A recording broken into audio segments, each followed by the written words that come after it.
통해서 참 믿음의 삶 다 같이 시작.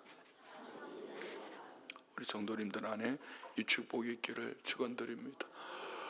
자, 오늘 말씀은 어제 말씀하고 이어서 보시는 것이 훨씬 더 왜 하나님은 오늘 이 말씀을 우리에게 주셨을까. 이렇게 어제는 우리가 일명 변화산이라고 말하는 높은 산에서 주님이 변형되신 모습을 봤습니다. 얼마나 좋았던지 베드로는 모세와 엘리야 주님 함께 얘기하는 그 모습을 보며 하나는 주님을 위해, 하나는 모세와 엘리야를 위해 집을 짓겠다고 완전 황홀경에 빠져 있는 것이죠. 그런데 주님은 그것을 어제 보여주신 변형되신 모습을, 그 영광을 보여주시는 목적이 뭐라고 그랬죠? 오늘 우리가 은혜 받고 성령 충만 받고 이 예배 처소에서 성령 충만 받고 은혜 받고 오늘 1시간 적은으로 보면은 이 아침에 주님 앞에 나와서 예배할 때에 그 영광을 보고 말씀 안에서 쉼을 얻고 기도하면서 깨닫고, 이는 무엇일까요? 세상에서 십자가를 지라는 겁니다. 우리가 나아가는 삶은 넉넉한 삶이 아니라는 것이죠. 여러분 새벽 예배 드리고 집에 가면은 믿지 않는 가족들이 또 여러분에게 쉽게 가정 안에서부터 직장에서 우리 삶 자체가 높은 산에서 바라보았던 그 영광, 그 은혜만 머물러 있는 것이 아니라 우리는 세상 속에 들어가서 자기 십자가를 지고 빛으로 소금으로 사명을 감당해야 될 믿음의 사람들인 줄 믿습니다. 그래서 우리는 늘 하나님은 정말 감사한 것은 목회를 하는 여정 속에 보면 그런 거예요. 어느 날 제 성도님이 그렇지 않았는데 막 열심을 냅니다. 그래서 두 가지를 생각하죠. 얼마나 열심을 내고 갈까 하는 인간적인 감정도 있지만 주님이 그에게 믿음을 주셨으니까, 선물을 주셨으니까 꾸준히 갑니다. 1년, 2년 이렇게 가요. 가다가 보는데 갑자기 그에게 이전에 없던 눈물골짜기를 지나갑니다. 눈물골짜기라면은 시험, 시련, 환난, 역경 다양한 것이 다가올 수 있죠. 주님은 아셨어요. 그에게 이런 시험, 시련, 환난, 역경이 있을 것을 아시고 먼저 그 영광을 보여주시고 그 은혜 속에 믿음으로 세워지니 그떠니 이겨내더라. 물론 주님은 감당할 시험밖에 주시지 않습니다. 여러분 모두도 마찬가지입니다. 오늘 이 자리에 앉아있는 것이 우리의 믿음이 아니라 참 믿음은 이 자리에서 예배할 때 아멘 못하면 제가 아멘을 강요할 겁니다. 아멘 안 하면 막 뛰어내려가려고 할 겁니다. 아멘 할 겁니다. 또 말씀을 듣고 기도하면은 말씀 안에서 은혜 받지 못하는 분은 기가 막힌 분 말고는 다 은혜 받을 겁니다. 그런데 문제는 이겁니다. 삶에 돌아가서, 가정으로 돌아가서, 사업장과 직장으로 돌아가서 내가 불이익을 당할 때, 내가 문제라고 여겨질 때 그때도 그 믿음 가지고 살아가는가? 이것이 오늘 본문의 말씀이에요. 어제 말씀은 높은 산, 변형되신 그 산에서 그 영광을 보았다면 오늘은 산 아래에서 일어나는 일들 속에 주님은 이 속에서 제자들에게 참 믿음이 무엇인가? 오늘 본문에는 믿음이 없는 세대여라고 이렇게 꾸짖으시지만 이 꾸짖음은 제자들을 향한 것이 아니라 세상입니다. 예수 없이 살아가는 세상, 간접적으로는 제자들에게 무슨 얘기하죠? 니들이 세상 사람들 닮아가고 있구나. 우리는 세상에서 달라야 돼요. 세상이 그래 한다고 그렇게 살아가면 안 돼요. 세상하고 달라야 돼요. 왜? 우리는 예수님을 믿기 때문에. 세상하고 달라야 돼요. 우리는 하나님의 자녀이기 때문에. 세상하고 달라요. 왜요? 하나님이 공급해 주시기 때문에. 세상하고 똑같이 살아가면 안 돼요. 우리는 분명히 세상하고 달라야 합니다. 오늘 이 본문의 말씀 속에서 목회자인 제게도 가끔 이런 생각이 들 때가 있어요. 내가 왜 이렇게 믿음이 없지? 왜 이렇게 믿음이 없지? 제가 먹고 사는 것 때문에 흔들리지는 않습니다. 성도님들이 불신앙의 소리를 가지고 막 다가오고 우리 교회 안에 어떤 눈앞에 펼쳐져야 될 이런 일들 속에 지금까지 지나온 교회의 삶을 돌아볼 때에, 교회 역사를 돌아볼 때에 앞으로 어떻게 나가나, 이 문제를 어떻게 해결해 나가나, 믿음이 연약해질 때가 있어요. 그럴 때 저도 여러분하고 똑같습니다. 왜 주님은 이때 좀 주시지, 좀 이때 좀 해결해 주시지, 이런 생각을 할 때가 있습니다. 오늘 본문은 바로 그 질문에 대한 예수님의 대답입니다. 어제 말씀처럼 산 위에서의 변화산의 영광이 아니라 오늘은 산 아래에서의 현실의 삶 속에서 당하는 크고 작은 일들, 우리로 말하면 신앙적으로 말한다면 시험시로 환난 역경을 만날 때에 나는 어떻게 신앙생활을 하는가.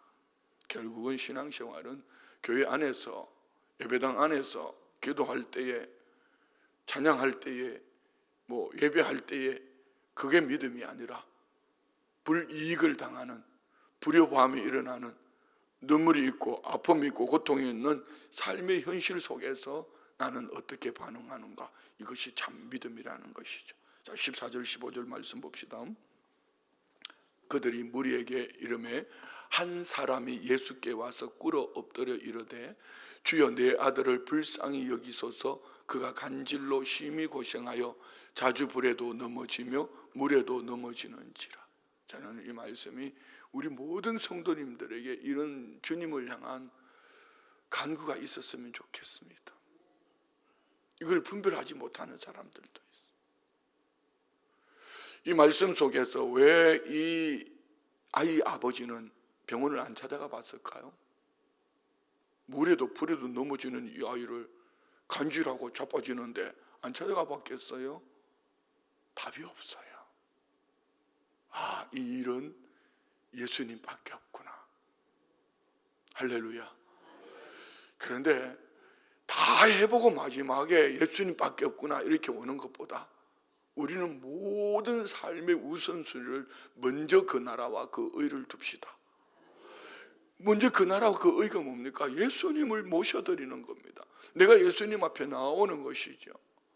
모든 일에 크고 작은 일들, 어떤 환경, 사람, 형편을 만나도 이 일은 우리 주님 앞에 먼저 묻고, 우리 주님이 뭐라고 말씀하실까, 우리 주님이 마음에 감동을 주시든지 말씀하여 주시든지, 일단 내게 귀에 들리고 손에 잡히고 보이는 게 없어도 주님 앞에 묻고 나아가면, 그리고 그 다음은 주님이 앞서가시며 길을 열어주실 점 있어. 자, 우리 이런 좋은 습관 들입시다. 사람 먼저 찾고, 내 경험, 내가 살고 있는 어떤 환경, 배경, 통장에 있냐 없냐 이거 보지 말고 먼저 이 일로 주님이 기뻐하실 일인지, 먼저 주님이 이 일로 말면 어떻게 바라보실까, 이거 말입니다. 우리 교회는 그런 교회가 되기를 원합니다. 할렐루야. 여러분 좀 이 기도 한번 해보세요. 우리 목사가 자꾸 주일날 예배 하나만 드리는 것 가지고 참 믿음이 아니라고 그러는데, 하나님 진짜 그거 맞냐고 한번 물어보세요. 주일날 예배만 드리고 들로 산으로 여행 다니는 게 맞는지, 주일날 예배 드리고 그래도 내게 구원해 주신 이 은혜 앞에 감사하며 감격하며 나갈 때 전도지 하나라도 들고 가서 길 가다가 만나는 사람 전도지 돌리고, 구역에 믿음이 연약한 새신자들, 초신자들, 병약한 교우들 찾아가서 기도라도 한마디 하고 가는 것이 참 믿음인지 여러분 주님께 한번 기도해 보십시오. 그리고 주님이 아니다라고 말씀하시면 하지 말고, 주님이 그게 네게 복이라, 이 목사 말이 맞다 그랬거든 하시고 알아서 하세요. 할렐루야. 자, 우리 제가 드리는 말씀은 이겁니다. 모든 일에 먼저 주님께 묻자. 먼저 주님께 묻자. 오늘 이 벙어리 귀신 들린 아이 아버지, 그는 분명히 예수님께 나왔어요. 우리 모두에게도 이런 은혜가 있기를 축복합니다. 자, 여러분 여기에서 우리 이 애비의 심정을 한번 상상해 보십시오. 눈앞에서 자녀가, 멀쩡한 자녀가 막 불구덩이에도 물구덩이에도 막 넘어지고 간질을 하고, 이런 모습들을 보는 부모의 마음이 어떨까? 우리 교우들 가운데 그런 분들이 여러 분 계셔요. 자녀들로 고통하는 부모의 마음은 어느 누구도 모릅니다. 아무도 모릅니다. 아무렇게나 쉽게 말하지 말아요. 네가 그런 말 하면 안 돼요. 그냥 오늘 주님 그 심장으로 긍휼의 마음을 가지고 말할 것도 없어요. 그냥 중보 기도하고 주님 이 가정에 제 가정에 이런 거 말입니다. 여러분 그는 아무도 몰라. 그 앞에서는 자식들 자랑할 것도 없어요. 입을 꾹 다물고 중보 기도만 하는 거예요. 할렐루야. 네. 오늘 이 아이를 제자들에게 예수님이 데려가셨잖아요. 16절 17절 볼까요? 내가 주의 제자들에게 데리고 왔으나 능히 고치지 못하더이다. 17절 예수께서 대답하여 이르시되 믿음이 없고 패역한 세대여 내가 얼마나 너희와 함께 있으며 얼마나 너에게 참으리요 그를 이리로 데려오라. 자, 이 17절 말씀이 지금 한국교회 말씀 그냥 두세요. 잘 보세요. 교회가 지금 무슨 짓을 하고 있는지를 잘 보세요. 많은 사람들이 모이는 교회가 부흥하는 교회입니까? 중직자들이 많은 교회가 좋은 교회입니까? 그럼 지적으로 학식적으로 아니면 사회적으로 어떤 영향이 있는 사람이 많은 모이는 사람 교회가 능력 있는 교회입니까? 주님 그렇게 말씀하지 않아요. 정말 이 문제는 주님 앞에서 해결해야 될 문제를 오늘 주님의 제자들은 지금까지 기적도 보았고 500년 이후의 기적도 보았고 엄청 역사도 보았는데 그들은 예수님의 이름으로 한마디 기도하지 않았어요. 교회가 회의한다 하면서 세상 방법 가지고 옳소 아니오 다수결을 얘기해. 이런 거 여러분 교회가 아니에요. 교회는요 믿음으로 구원 얻은 주의 백성들이 헌신된 삶 주님의 생명 가지고 어떻게 살아낼까 이것이 교회여야 될 줄 믿습니다. 오늘 예수님이 믿음이 없고 패역한 세대라고 이 제자들을 향해서 하시는 말씀이지만 제자들을 꾸짖는 말씀이 아닙니다. 본질적인 것은 세상 가치관 주님 없이 살아가는 그 세대를 향하여 주님이 책망하셨지만 너희들이 세상을 닮아가고 있구나. 너희들이 세상을 닮아가고 있구나. 이 얘기거든요. 여러분 우리 명심하셔야 돼요. 우리는 분명히 세상하고 달라야 합니다. 자, 말씀 내려도 돼요. 오늘 여러분 새벽에 기도하고 가신 새벽 예배하고 가신 여러분과 새벽 예배 안 하고 집에 주무시는 여러분 가족들과 똑같으면 안 돼요. 똑같으면 누구를 바라보고 예수를 믿겠습니까? 똑같으면 누가 복음을 전해주겠습니까? 똑같이 같이 부딪히고 난 다음에 예수 믿으라고 누가 예수를 믿겠습니까? 또 한국에 지금 한 사건이 터졌습니다. 우리 교회도 부흥의 강사로 오셨던 분입니다. 한국교회를 대표하는 부흥 강사이기도 하고 성도가 10,000명이 넘는 목사님입니다. 그렇게 설교를 은혜스럽게 함에도 불구하고 인격이 부족해서 그런지 어쩐지 저는 뭐 그분 옛날부터 알아봤습니다. 홍천에 왔을 때부터. 그래서 저분이 틀렸다.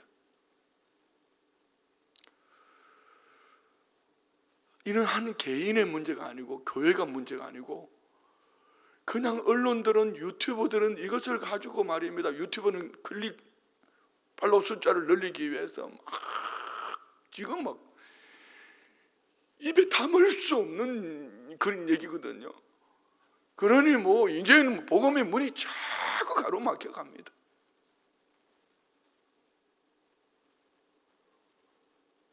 갈수록 이제 두려운 생각이 드는 거죠. 우리 선배 목사님들은 목회가 자기 참 좋은 환경이었다. 먹고 살기는 어려웠지만 이제 저까지만 해도 괜찮아요. 우리 다음 세대들은 어떡하나? 예수 믿는 사람들이 교회가 조그맣게도 이제는 이제 부풀려서 온 세상이 집중적으로 공격할 텐데 어떻게 견뎌낼까? 자, 여러분 우리 믿음으로 승리합시다. 할렐루야. 믿음이 없는 세대 되지 말고 세상 따라가지 말고 세상 방법 쫓아가지 말고 그래도 우리는 달라야 해. 우리가 달라야 해가 아니라 우리 주님이 왜 이 말씀을 주셨냐 말이죠. 왜 변화산에서 그 영광 보여주시고 왜 산아래 동네에 이 말씀을 성경에 기록하고 우리에게 말씀을 주셨을까요? 주님은 좋아. 우리 이렇게 말씀 너만은 달라야 돼. 너희들은 달라야 돼. 교회는 달라야 돼. 그리고 아래에 계속 설명하는 내용이 그런 겁니다. 명절에 여러분은 뭐 하셨습니까? 정말 가족들에게 복음을 전하셨습니까? 주님이 이렇게 말씀하는 거죠. 너희들은 달라야 해. 믿음이 없는 세대, 패역한 세대를 쫓아가면 안 돼. 이런 얘기예요. 패역하다는 말은 뒤틀린 곧은 것이 꺾인 상태를 의미합니다. 곧 하나님을 향해야 할 시선이 다른 데로 뒤틀어져 있는 거죠. 우리는 늘 하나님을 향하기를 원합니다. 주님을 향하여. 할렐루야. 감사합니다. 18절요. 이에 예수께서 꾸짖으시니 귀신이 나가고 아이가 그때부터 나으니라. 자, 왜 예수님은 가능했고 제자들은 불가능했습니까? 이 능력의 근원이 연결이 되어 있었는가, 아니면 자기 경험으로 하는가, 이거 차이입니다. 개인적인 제 얘기지만 저는 설교를 처음에는 내가 잘하면 되는 줄 알았습니다. 근데 설교는 제가 하는 것이 아니고 아무리 이렇게 원고를 준비해 가지고 와도 성령님이 해 주셔야 합니다. 제가 그랬잖아요. 저는 설교를 준비해 놓고 한 1년 정도는 테스트를 받고 있습니다. 한 4번 정도는 50점 만점인데요, 한 주제에 5점씩 한 4번 정도는 만점을 받아봤습니다. 근데 첫 번째 만점 받는 날 너무 행복했습니다. 그래서 이번 주일은 설교가 완전 대박, 은혜가 쏟아질 것 같아 그날 쭉 썼습니다. 그리고 난 다음부터는 만점을 받는 그날은 그 설교 원고를 뒤집어 버렸습니다. 왜요? 내가 하는 것이 아니라 우리 주님이, 우리 주의 성령이 해 주셔야 되기 때문에 여러분, 우리 교육자들은 압니다. 주일날은 제가 원고를 6시 반 넘어서 넘겨요. 방송실에 또 우리 김진애 전도사한테 6시 반에 넘겨서 내 손에 오는 시간이 6시 50분입니다. 이 강단에 올라오는 그 시간까지 원고를 붙잡고 달달달달달 떨다가 올라오거든. 1부 설교, 2부 설교가 다른 이유가 뭔지 압니까? 1부는 달달달달달 떨다가 2부는 그래도 조금 한 번 했던 설교니까 조금 더, 그래서 3부는 늘어지는 이유가 그때부터 내 생각이 막 들어가는 거예요. 미안해요, 이런 말씀 드려서. 우리 신앙생활은 주님 앞에서 간절함으로 사는 거예요. 주님과의 연결 속에서 간절함으로 살아내면은, 그리고 그 다음은 주님이 하십니다. 여러분, 정말 통장에 돈이 없을 때 그 간절함을 가지고 마태복음 5장 3절에 나온 말씀처럼 심령이 가난한 자는 복이 있나니, 주님을 향한 간절함을 가지고 두렵고 떨리는 마음으로 여러분 무슨 일이든지 하면은, 그리고 그 열매는 주님이 가장 아름답게 하실 줄 믿습니다. 여러분 안에 이 은혜가 있기를 원합니다. 할렐루야. 우리 그렇게 살아내야 돼요. 오늘 같은 오늘 본문의 말씀이 공간복음에는 다 있습니다. 마태, 마가, 누가에. 우리 마가복음 한번 볼까요? 마가복음 9장 19절 말씀 볼까요? 대답하여 이르시되 믿음이 없는 세대여, 내가 얼마나 너희와 함께 있으리며 얼마나 너희에게 참으려 그를 내게로 데려오라. 우리는 주님께 나아오면 돼요. 문제를 주님께 가지고 오면 돼요. 내가 짊어지려니까 버거운 거죠. 수고하고 무거운 짐진 자들아 다 내게로 오라 말씀하셨잖아요. 그 주님께 가지고 오면 돼요. 문제는 내가 살아온 경험이, 내가 알고 있는 지식이, 미안해요, 은혜로 들어주세요. 어르신들 고집이 세요. 살아온 경험이 풍부하거든요. 연륜이 있거든요. 이제는 신앙 안에 모든 연륜도 경험도 다 내려놓고 주님 말씀하신 대로 살아갑시다. 할렐루야. 주님 말씀하신 대로 살아갑시다. 그러면 그 다음에 되는 거예요. 설교 들을 때 눈 감고 있지 말고, 설교 들을 때 눈 뜨고 들은 그 말씀을 삶 속에서 살아내는 거예요. 고집 부리지 말고 경험, 연륜 내려놓고 주님이 그렇게 말씀하셨으니 하자. 이번 주일부터는 우리 목사가 저렇게 목을 메고 얘기하니 우리 죽은 사람 소원도 들어주는데 산 사람 목사 소원 못 들어주겠냐? 그런 얘기가 아닙니다. 주님 말씀하셨어요. 우리는 산 아래에서 삶으로 살아내야 돼. 할렐루야. 예, 참 믿음은 그러면 어떤 것인가? 우리 봅시다. 첫 번째, 참 믿음은 크기가 아니라 방향이다. 방향.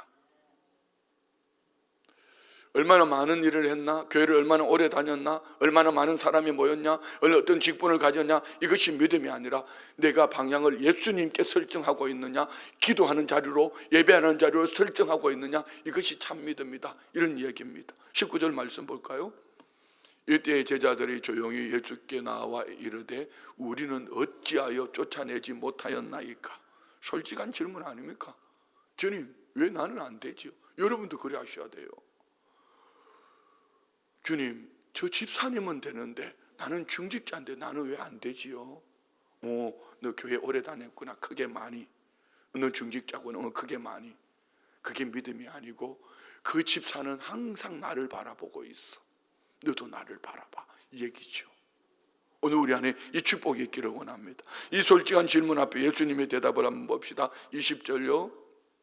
이르시되 너희 믿음이 작은 까닭이니라. 진실로 너희에게 이르노니 만일 너희에게 믿음이 겨자씨 한 알만큼이라도 있어도 이 산을 명하여 여기서 저기로 옮겨지라 하면 옮겨질 것이요 또 너희가 못할 것이 없으리라. 할렐루야. 겨자씨만한 믿음이라 했습니다. 그런데 마가복음 9장 우리 28절 29절 한번 볼까요? 마가복음 9장 28절 29절 이르시되 기도 28절 집에 들어가시며 제자들이 조용히 묻자오되 우리는 어찌하여 능히 그 귀신을 쫓아지 못. 똑같은 얘기입니다. 그런데 마태복음에서는 귀신이라 하지 않았어요. 그런데 여기에서는요, 귀신을 왜 쫓아? 요즘 여러분 이 귀신이라는 얘기를 하면은 이렇게 말합니다. 지금 시대가 어떤 시대인데 그 귀신 얘기하냐고. 멍청한 소리 하지 마세요. 성경이 지금 기록하고 있잖아요. 성경 안에 귀신 역사가 이렇게 많이 있다면 우리 삶 속에 귀신 역사가 많이 있습니다. 여기가 더덕더덕 붙어 있을 수도 있습니다. 목사님에게도요. 얼마든지 누구에게도. 자, 그러면은 오늘 이 귀신의 능력을 제어하는 방법은 뭔가? 비결은 뭔가? 29절요. 이러시되 기도 외에 다른 것으로는 이런 종류가 나갈 수 없는. 자, 기도는 뭐죠? 기도는 뭐죠? 하나님을 의존하는 겁니다. 그래서 기도의 마지막이 뭐죠? 다 같이 시작. 예수님의 이름으로. 여러분이 1시간, 2시간, 10시간은 내가 떠들어도 예수님의 능력, 예수의 이름이 아니면 그 기도는 능력이 없습니다. 예수님의 이름으로 기도하면은 예수님을 의존하는 그것을 오늘 마태복음에서는 뭐라고 말합니까? 네 믿음이 적은 까닭이라. 겨자씨만한 믿음. 정말 우리 안에 겨자씨만한 믿음만 있으면 산을 들어 바다에 옮길 수 있다. 결국 이 말씀은요, 방향이고 참 믿음은 생명을 말하는 거죠. 오늘 우리 안에 이 은혜가 있기를 주의 이름으로 축원드립니다. 겨자씨는 너무나 작습니다. 그러나 살아 있습니다. 그 안에 생명이 있습니다. 우리가 예수님을 향한 방향을 설정하고 내가 주님을 참 신뢰함으로 주님을 전폭적으로 의지하고 기도하면 분명히 살아있는 믿음은 산을 들어 바다에 옮길 수 있는 능력이 나타날 줄 믿습니다. 믿음은 크기가 아니라 접속의 문제입니다. 접속의 문제. 한번 따라 합시다. 내 믿음은 작아도 하나님은 크시다. 시작. 네. 우리가 중요한 거는요, 뭐 교회 오래 다녀가지고 불평 원망 막 쏟아내면 그건 헛거예요. 뭘 시끌고 따지고 있어요. 그건 헛거예요. 교회를 오래 다녔다면 그 생명을 얻었다면 그 생명 가지고 어떻게 헌신하고 어떻게 전도하고 영혼 살려내고 어떻게 선교하고 이런 교회가 돼야 될 줄 믿습니다. 선교가 여러분 면류관 아닙니다. 선교는 생명 주신 은혜 앞에, 전도는 생명 주신 은혜 앞에, 헌신은 생명 주신 은혜 앞에 우리가 감사하고 감격하고 어떻게 주님이 나를 써주시나 이렇게 살아가는 것이 우리 모두의 삶이기를 원합니다. 그 정답이 나오고 안 믿어지거든. 나중에 회개하시고 나중에 또 한번 보세요. 그 해서 무엇을 얻는 것이 아니고 중요한 건 그러면 우리는 어떻게 살아가야 되는가? 주님과 함께 접속만 되어 있으면 돼. 주님에게서 끊어지지 않는 거예요. 오늘 우리 안에 이 축복이 있기를 축원드립니다. 두 번째는요, 참믿음은 십자가 너머의 부활을 보는 것입니다. 22절 23절 말씀 볼까요? 갈릴리에 모일 때에 예수께서 제자들에게 이르시되 인자가 장차 사람들의 손에 넘겨져 죽임을 당하고 제3일에 살아나리라 하시니 제자들이 매우 두 번째 주님 순환 고지입니다. 첫 번째는 마태복음 16장에서 예수님의 신앙 고백이요, 베드로의 신앙 고백이요. 두 번째는 변화산 사건 아래에서 이 아이를 고치고 예수님이 십자가에 죽으시고 사흘 만에 살아날 것. 우리는 십자가 신앙도 중요하지만 부활 신앙이 같이 가야 돼요. 여러분, 십자가 지셔야 합니다. 그렇지만 십자가로 끝나는 것 같으면 십자가 지지 마세요. 십자가 다음에는 반드시 주님이 부활의 영광으로 함께 하시는 줄 믿습니다. 십자가는 이해가 안 되는 길이에요. 내가 이렇게 교회 열심히 신앙생활 하는데, 우리 가족들이 이렇게 열심히 사는데 왜 이렇게 안 됩니까? 힘듭니까? 십자가는 이해가 안, 그러나 부활의 영광이 기다리고 있다는 것을 믿으시기 바랍니다. 사는 날 동안 십자가 지고 살다가 주님 나라에 상 얻지 이런 마음 가지고 살면은 사는 날 동안에도 주님은 십자가를 빨리 끝내주지 않을까? 제 개인의 생각. 참믿음은 지금은 이해되지 않아도 하나님의 결국을 믿는 믿음. 따라합시다. 방향 설정. 크게 방향 설정. 믿음의 열정. 하나님의 결국을 믿는 믿음. 이것이 성경에 나오는 모든 믿음의 사람들의 삶입니다. 우리 안에 이 축복이 있기를 원합니다. 주님은 십자가 끝이 아니라 제3일에 살아나리라. 자, 마지막 세 번째, 참믿음은 하나님이 아버지 되심을 아는 겁니다. 자, 오늘 본문 봅시다. 24절. 가버나움에 이르니 반세겔 받는 자들이 베드로에게 나와 이르되 너의 선식은 반세겔을, 성경이 세를 내라는 거예요. 세를 내라는 거죠. 예수님의 대답은 이겁니다. 왕이 자녀들에게 세금 받냐 안 받냐? 안 받습니다.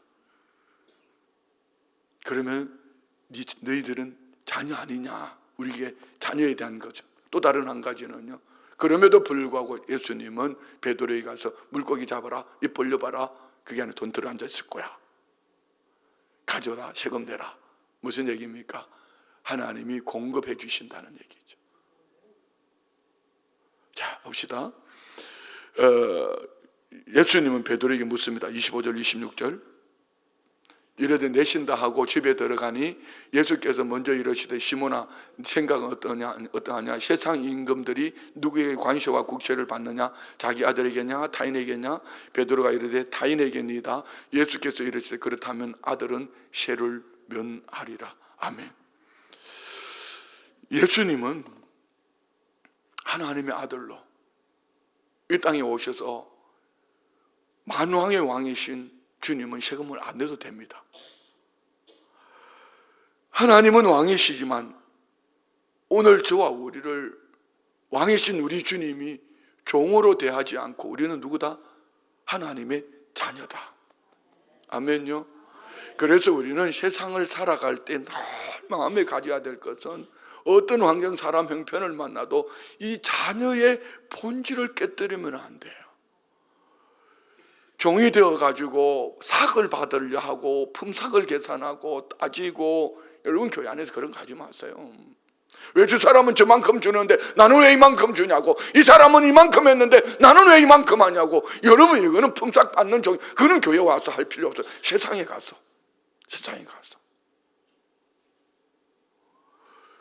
우리는 자녀이기 때문에 자녀로 살아가기를 주님 공급해 주시는 아버지 앞에, 아버지라고 부르면 아버지께서 때를 따라 도와주실 줄 믿습니다. 내가 여러 번 늘 했던 얘기 아닙니까? 우리 두 딸들이 한 번도 내가 이거 했으니까 돈 주세요 한 적이 없습니다. 그냥 학교 가면서 문 앞에 서서 아빠, 그럼 오늘도 아카슴, 그러면 썼나 보다, 이렇게 밥 먹었나 보다, 이렇게 나오는 거죠. 여러분 모두 마찬가지 아닙니까? 우리는 하나님의 자녀이기 때문에 하나님께 구하는 자가 되기를 원합니다. 자녀로 살아갑시다. 근데 27절 말씀 보세요.